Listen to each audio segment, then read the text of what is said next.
Hey everyone, welcome back. I'm Moose, and today I'm going to be telling you about the best hand traps to have in your deck or side deck for the rest of 2021. We're going to be splitting these off into two categories, the one-for-ones and the one-for-manys, right? The one-for-ones are cards that affect one specific card with the effect, and one-for-manys are the ones that have restrictive effects on a bunch of cards or a player or both players.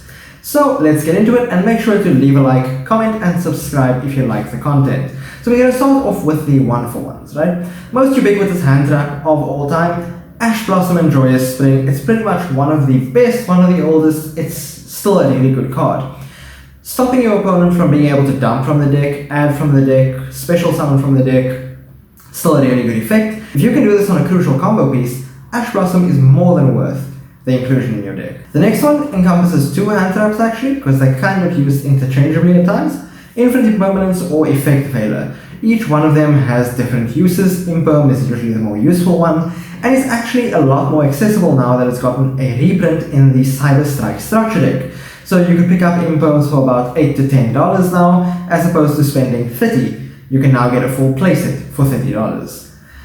Then, moving on to Ghost Spell and Haunted Mansion. Ghost Spell allows you to stop your opponent from special summoning from the graveyard, adding back from the graveyard, or banishing. So, in terms of recursion plays, Ghost Spell allows you just to stop your opponent's recursion, which is really useful. Next, you've got Cyframe Gear Gamma, aka the Gamma package with 3 Gammas and a driver. Honestly, if you are going second, or even if you're going first, Gamma is a really good thing for protecting you from your opponent's hand traps, or for protecting you from your opponent's effects if you're going second, getting you out some presence on the board. And a really cool interaction is, you use Cyframe Gear Gamma with a Lancia on your opponent's turn, you actually get to keep the Gamma until your next turn, and then you get to synchro it off or link it off or whatever it is you want to do with it. So, Ash, Bell, Gamma, and Imperm/Veiler are the good one-for-one hand traps that I think you should have on hand. Not going to put all of them in, but you should choose from those. And the one-for-manys are really more useful in terms of they can do a lot more. They have a lot more of an effect on your opponent.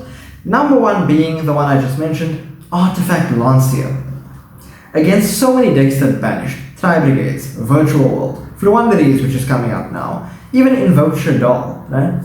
Those decks all banish for their effects. If you can stop your opponent from banishing on their first turn, you can significantly stop their combo progress, and that is a really good thing to do. Like I said, you can also combo Artifact Lancia with Gamma, and then get to keep your Gamma, which is really nice. So Artifact Lancia, perfect one-for-many hand trap. Next I would say is Droll and Lockbird.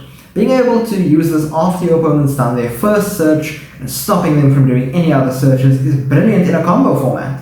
Where most decks are searching at least 2 or 3 times per turn, you do want to turn that off as fast as possible, and Droll and Lockbird lets you do that, making sure that your opponent can't add any cards from their main deck to their hand, and if it's their first turn, they're basically locked out of all their resources, which is really good. Then, Dimension Shifter is also a really nice one to have.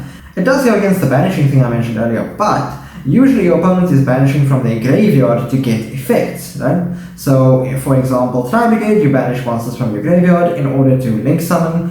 Now, what happens if those monsters never hit your graveyard? Dimension Shifter just locks your opponent out of having a graveyard to use those resources from, and is actually a really good resource. So, if you can draw this going second, and you have it in your opening hand, you can just prevent your opponent from doing anything for the rest of the turn and recurring anything. Next up we have Nibiru the Primal Being. In a control format, Nibiru kind of falls off, but in a format where multiple decks are summoning 5 or more times per turn, you've got your Tri-Brigade, you've got your Virtual World, you even see some Dragon Link still around. Nibiru is really good because at the very least it means your opponent has to slow down their combos to play around the Nibiru, or if they forget, because I haven't seen Nibiru around for a while, you punish them by slapping Nibiru down on them.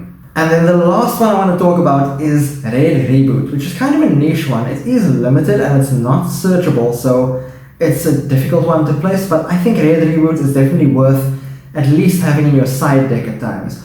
So Eldritch is most likely been reprinted in Eldorado, so Red Reboot could help a lot there. Things like Altergeist, things like even Tri-Brigade's Revolt, if your opponent activates it on your turn, being able to Red Reboot even from your hand, and just make sure that your opponent can't do anything with traps is a really good resource. There are other hand traps to talk about like DD Crow, Ghost Warner, but right now those one-for-one effects, like Ghost Mourner being able to negate an on-summon monster. It's good, but it's not the best. Imperm would still be better. Then, in terms of DD Crow, enabling you to banish one from your opponent's graveyard, it's good, but with so many decks banishing any card now, not needing a specific card to banish in their graveyard, it's not the best. So, for those reasons, those are the hand traps I've picked.